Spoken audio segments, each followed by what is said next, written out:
Okay, good day, Ma'am Eunice. I'm sorry for being late or passing this reporting video, and I am really sorry because I was not able to have my companion to do this work. But enough enough to that. Um, I am able to share to you concerning the function and philosophical perspective of art. So, the function and philosophical perspective of art, it is balaan nato ni siya or masabtan nato kung unsa gyud ang art sa tulo ka categories. So first, art as an personal, first, personal, and second, it is social. Then third, it is physical. When we talk about personal, it's all about public display or uh, expression sa usa ka tawo. Then second, if we talk about art as an social, it is all about celebration to affect collective behavior. When we talk about art as an physical, it is utilitarian. So what does it mean that art as an personal? So it is varied and highly subjective. The art, it depends on the artist, on how do we make it, on how do we made the art. So the artist must create an art for his self expression. So that is a personal art.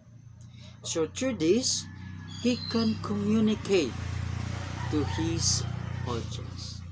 So uh, kita nato itong mga artist nga uban nga what do we call the art is abstract.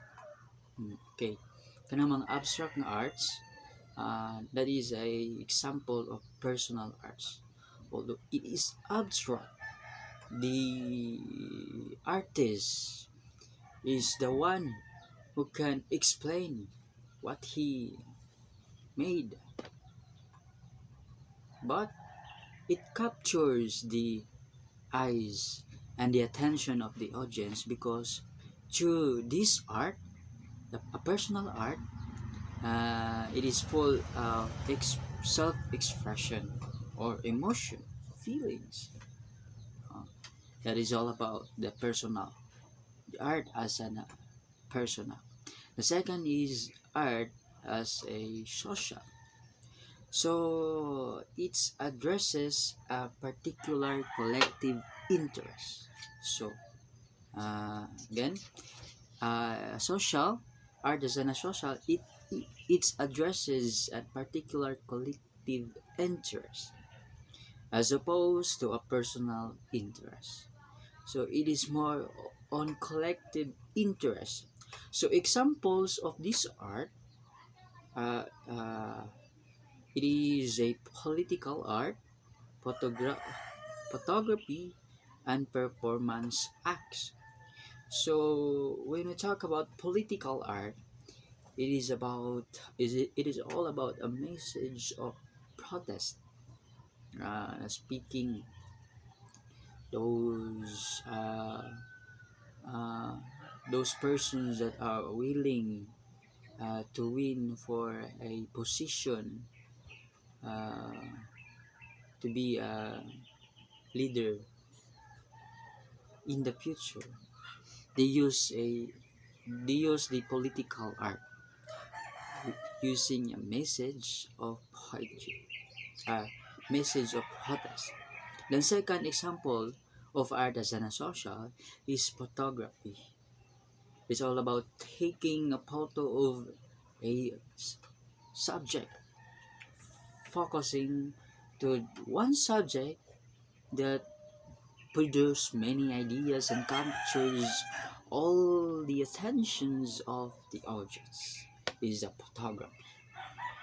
Doon ay mga daghang photographer nga nag-capture sila mga views about sa seas, about sa moon, about sa nature, about sa uh, mga things sa time pod karon sa mga sa linya.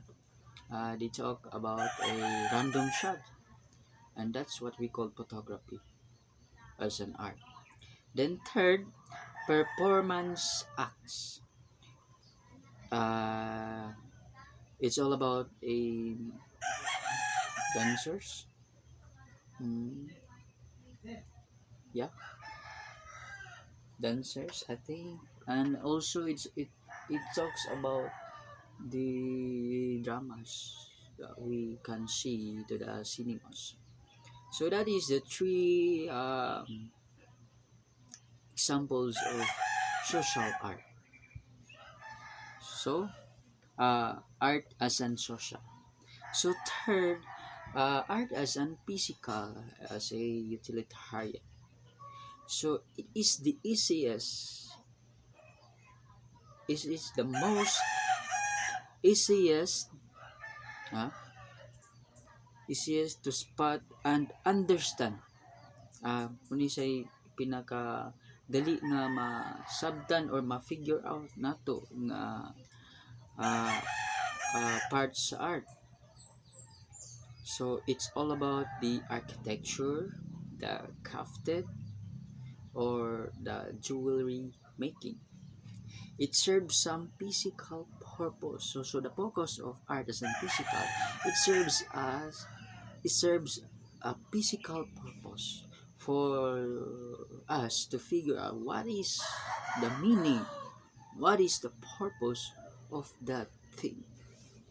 So we as we can see all the architecture, it is the masterpiece of an architect. It is the expression of how it is the expression of his ideas on how he can create an amazing buildings, structures of buildings that used by the the blueprint. So if we talk about crafted naman, as we can see those artists, they doing sculpture. That is an physical art as an physical. So that is the three categories of arts: the personal, social, and physical. But what unsa man gyud ang function of art?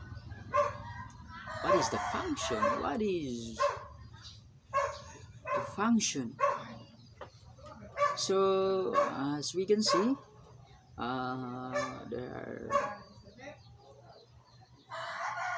some kinds of arts that exist in the ancient time and even though in our time. Music, sculpture, and architecture.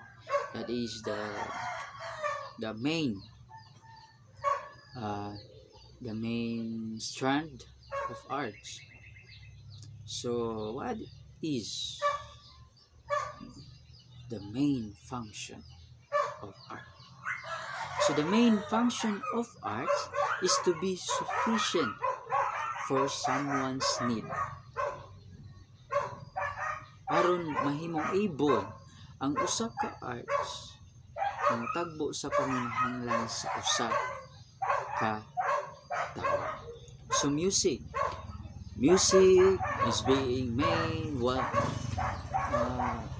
is being made to meet someone's need, especially in emotional and spiritual. Then in sculpture, it attracts the eyes of the viewers through making some making some sculpture like statue like that. As we can see, the statue of Jose Rizal is all about uh, Jose Rizal as a hero of the Philippines. No, it is a sculpture addresses of someone's attainment or nabuhat sa usa ka tawo para sa usa ka lugar or importante nga iyahang na accomplish.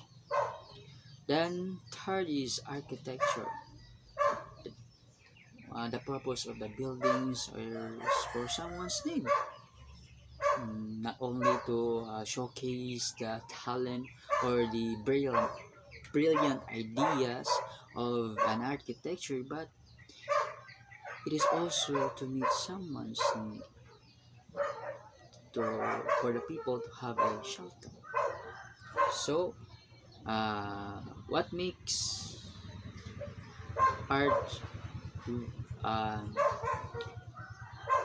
what makes art as an art is it is ang art mahimo siyang sufficient for someone's need.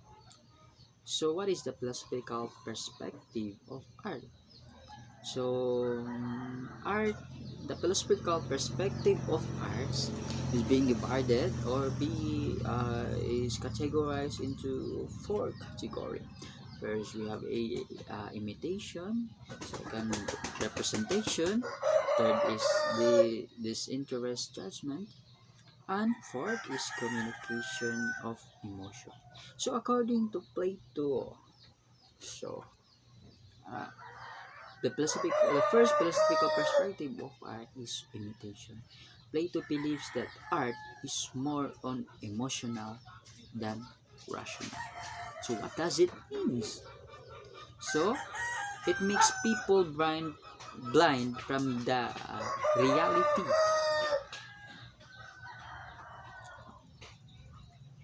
From the reality. Artist makes people to be imprisoned into the shadows of what? Shadows of di makatotohanang mga bagay. Kasi tinatabunan nito ang pagiging rational ng isang tao na mag-a-unlock sa reality. Then second, it is a representation. According to Aristotle, he believes that art is an aid to philosophy in revealing the truth. So it is an aid. Art is an aid to philosophy para sa pagpakita o pag-showcase kung unsa yun ang truth. Mag-unlock sa wisdom na mag-able sa usa ka tawo nga makita sa reality. So third is disinterest judgment. So according to Immanuel Kant, considers that the judgment disinterested judgment, it's all about the judgment of beauty. He believes that matawag lang ang usa ka putang gwapo or beautiful if it is able and so patient to meet someone's need. So fourth, communication of emotion. According to Leo Tolstoy, he believes that art is all about man's innermost feelings. It's all about emotional communication. It is the expression of someone's feelings, heartaches, or happiness. So what that is all about, communication of emotion. So these are the function and philosophical perspective. So again, the function of art is to be sufficient for someone's need, and the philosophical perspective of art, it is about imitation, representation, disinterest judgment, and communication of emotion. So That's all for today. Thank you and have a good day.